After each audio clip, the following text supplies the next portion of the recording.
자, 오늘은 자원회수 시설 건립을 둘러싼 협상에 대해서 공부를 해보도록 하겠습니다.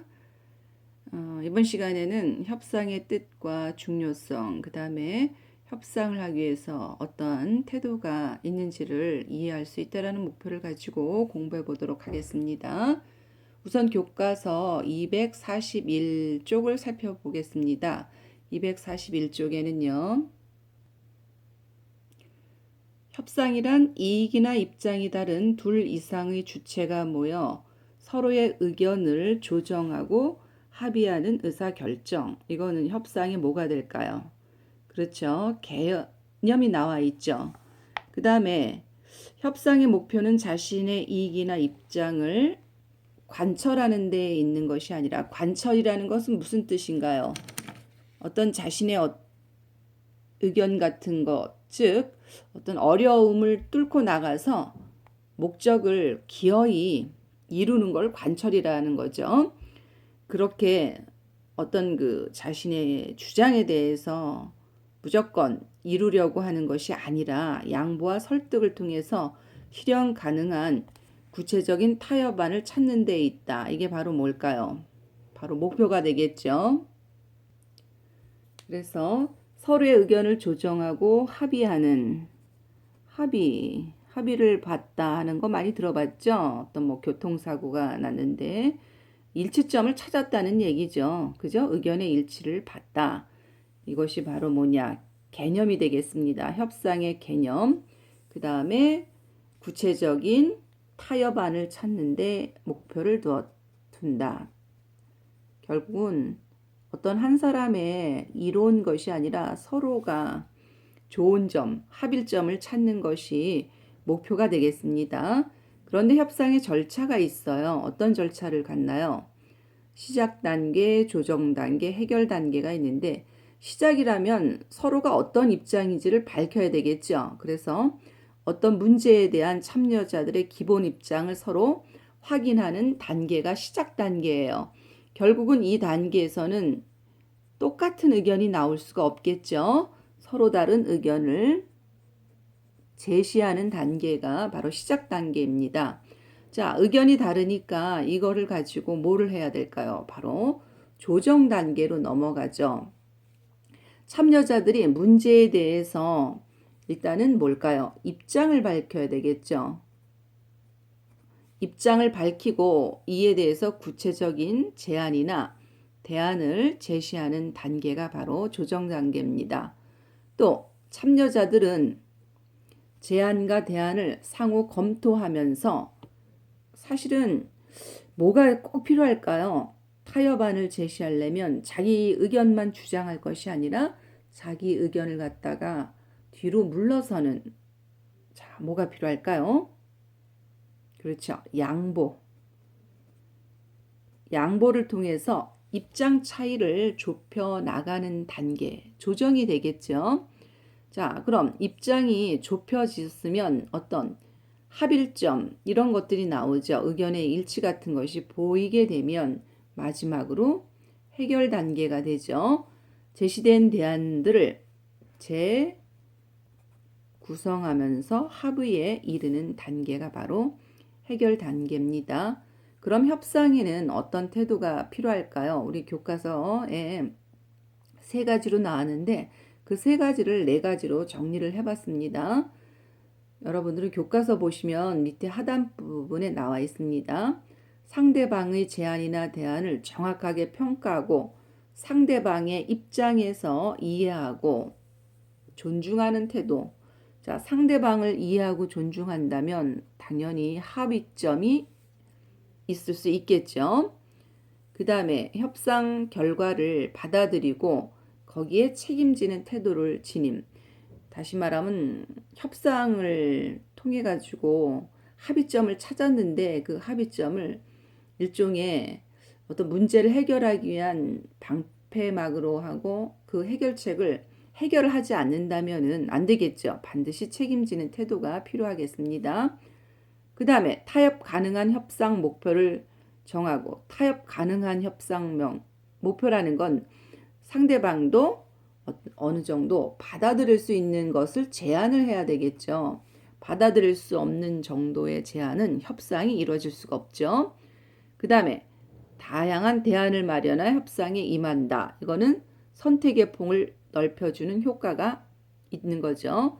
대안이 하나가 아니라 이런 것도 있고 저런 것도 있다라는 여러 가지를 마련해서 협상에 임하지만 그 중에 한두 가지를 통해서 합의점을 찾을 수 있겠죠.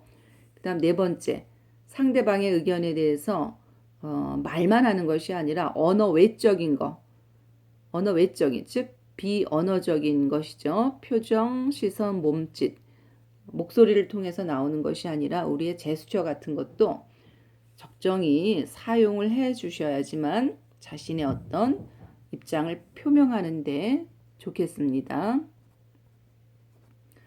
자, 그 다음에 이 글의 핵심 정리를 살펴볼까요? 갈래는 협상록이고요. 성격은 상호작용적. 아무래도 대화를 통해서 이루어지는 거니까 작용적, 설득적. 그 다음에 주제는 자원회수 시설 건립에 대한 시청 측과 주민 측의 의견 조정 및 합의가 되겠습니다. 그 다음 특징, 구체적인 협상의 사례를 들어서 협상에 대한 이해를 돕는다. 사례가 있어야지만 그런 사례 우리랑 비슷했는데 다른 데서는 저런 사례를 통해서 의견을 수렴을 했구나 이런 것들을 통해서 자신의 주장을 뒷받침할 수 있겠죠. 두 번째는 문제에 대한 양측의 의견이 협상의 흐름에 따라 짜임새 있게 제시되었다는 것이 이 글의 특징입니다. 그 다음에 다양한 협상 전략이 드러나 있어 바람직한 협상 태도를 지니는 데 도움을 준다. 자, 그럼 우리 본문 살펴볼까요? 시작 단계가 어느 부분인지 한번 살펴볼까요? 자, 요 시청 담당자 원이 한 이야기 있죠. 마련해 가려고 합니다. 바로 10번째 줄까지 나와 있는 이 부분이 바로 시작 단계가 되겠죠. 시작 단계에서는 어떤 이야기가 나와 있나요?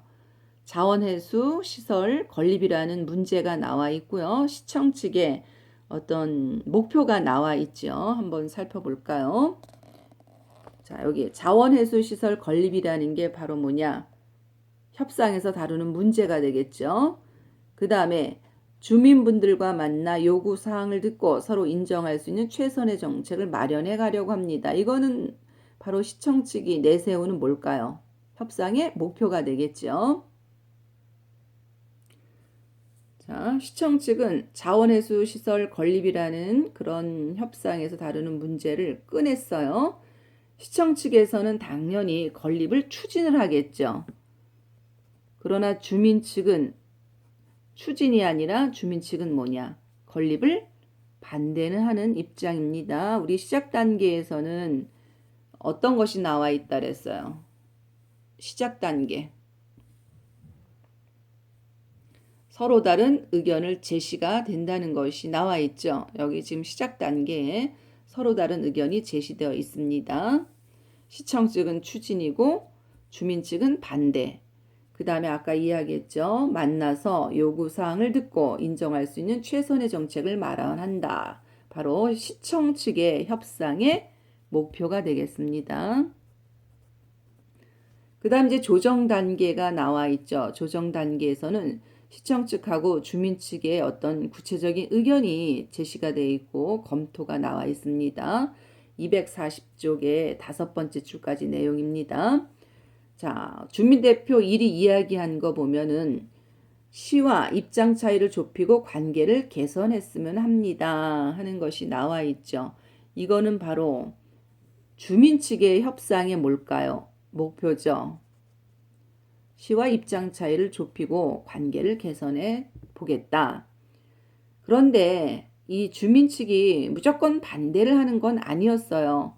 바로 주민 대표가 자원회수 시설 건립에 대해서 반대하는 근거가 나와 있습니다. 어디에 있나요? 바로 여기죠. 236쪽 15번째 줄에 나와 있는데요. 지역 주민의 뭐가 없이, 그렇죠. 교과서 나와 있죠. 동의가 없이 자원회수 시설을 건립을 한다라고 결정을 해버렸습니다. 그러니까 반대를 하겠죠. 자, 그러니까 시청 담당자 원이 또 뭐라고 이야기했습니까? 옳으신 말씀입니다. 이 옳다라는 건 누구에 대한 옳은 것입니까? 바로 주민대표 1위 한 거, 우리 주민의 동의 없이 건립을 결정한 거, 이거 참 옳으신 말씀입니다. 이건 협상 전략에 있어서 상대 입장에 대해서 뭐냐? 그렇죠. 공감이죠, 공감. 이해한다. 공감을 나타내는 부분입니다. 그런데 왜 1차 협상이 이루어지게 됐는지 그 계기가 나와 있습니다. 자, 왜 1차 협상이 이루어지고 있느냐? 맨 처음에 주민대표 공청회를 열었는데 홍보가 잘 안 돼서 참석률이 낮았어. 그러니까 다시 협상을 해야 되겠죠. 이것이 계기가 됩니다. 자, 그 다음에 그 문제에 대해서 협상만 하고 그 다음 절차가 무엇인지 안내를 하는 부분이 있죠. 왜 필요한지 설명회를 연다. 바로 문제에 대해서 자세한 정보를 제공할 것임을 이야기하죠. 정보 제공이 뭐냐? 바로 이렇게 설명회를 통해서 정보를 제공을 한다는 겁니다. 자, 그러면 시 대표가 왜 이렇게 자원회수시설 건립을 추진하느냐? 자원이라는 게 뭐예요? 쓰레기라든지 뭐 매립되는 것들, 이런 것들을 회수, 다시 걷어들이는 거죠. 그 걷어들이는 시설을 건립하는 추진, 근거가 뭐냐? 자, 쓰레기 묻는 지역을 계속해서 어떻게 묻는 지역을 계속 만들 수가 있을까요? 자, 묻는 지역을 계속 넓혀갈 수가 없죠. 땅이라는 건 한정이 되어 있죠. 그 다음에 쓰레기 써먹는 냄새도 문제가 되죠. 묻는다고 해서 완전히 뭐 깊게 파가지고 묻는다면 이게 냄새가 없겠지만 얇게 그 파가지고 묻으면 냄새가 나죠. 그래서 쓰레기를 묻는 것이 아니라 태워서 처리하는 방식을 바꾸고자 합니다. 그래서 자원회수 시설을 건립하겠다는 근거가 이렇게 나와 있죠. 이것만이 아니죠. 또 하나의 근거가 있어요. 자, 그러면 자원을 태웠을 때 태우게 되면 뭐냐? 열이 발생이 되죠. 그런 폐열을 이용해서 바로 이렇게 전력을 생산할 수 있다는 것이죠. 그래서 시청 측에서는 자원회수 시설 건립을 수용해 주셨으면 합니다라고 이야기를 하죠. 그래서 시청 측에서는 자신의 건립을 해야 되는 것을 근거를 들어서 이야기를 했죠. 그래서 근거가 이렇게 한 개, 두 개가 나와 있습니다. 열 처리하는 방식으로 바꾸고 또 그 폐열을 이용해서 전력 비용을 절감한다. 그래서 건립을 어떻게 수용해 주셨으면 합니다. 받아들여 줬으면 합니다. 바로 시청 측의 요구사항이 여기 나와 있죠. 시청 측은 우리의 의견을 건립을 수용해 주셨으면 합니다. 그랬더니 주민대표 두 번째 분이 나와서 근거를 들었죠. 근거가 두 가지, 2, 3, 4 이렇게 세 가지가 나와 있죠. 어떤 거로 인해서 왜 우리 주민대표가 반대를 했는지 그 근거를 우리 교과서에서 찾아볼까요? 자, 일단 그 공사 과정에서 소음이나 먼지 또 교통 혼란이 문제가 크고 또 인체와 자연에 유해한 물질이 발생할 수가 있다. 그러다 보면 이렇게 녹지가 또 훼손되고 기피 지역으로 낙인찍혀서 집값이 떨어진다. 그래서 두 번째 근거, 세 번째 근거, 네 번째 근거. 첫 번째 근거는 누가 이야기했느냐면 주민대표 원이 이야기했죠. 우리 동의 없이 건립을 결정했다. 그래서 반대한다. 결국은 뭐냐? 주민대표의 그 요구사항은 추진을 당장 중단해라. 이죠. 그래서 집값이 떨어진다. 이게 네 번째 이야기죠. 그래서 당장 중단해야 한다.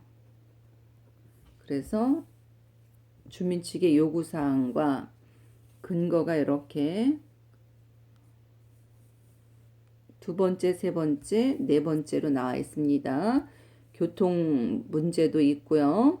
소음도 발생이 되고요. 그 다음에 유해한 물질이 나오고요. 그러다 보니까 집값이 떨어진다. 이런 근거를 통해서 반대를 했죠. 그러면 여기 주민 대표 2에서 나온 협상 전략은 뭐냐? 네, 쓰레기 처리 방식이 비용 절감해서 좋다는 말씀이다. 이렇게 이야기를 했죠. 상대방의 의견에 대해서 요약을 했죠. 바로 시청 측에서 이야기한 것들을 요약을 했어요. 그 다음에 이해가 됩니다. 이거는 뭐냐? 공감이죠. 그래서 협상 전략은 공감과 상대의 의견을 요약하며 제시하는 거 지금 두 가지가 나와 있습니다. 오늘은 여기까지 공부하겠습니다. 이상입니다.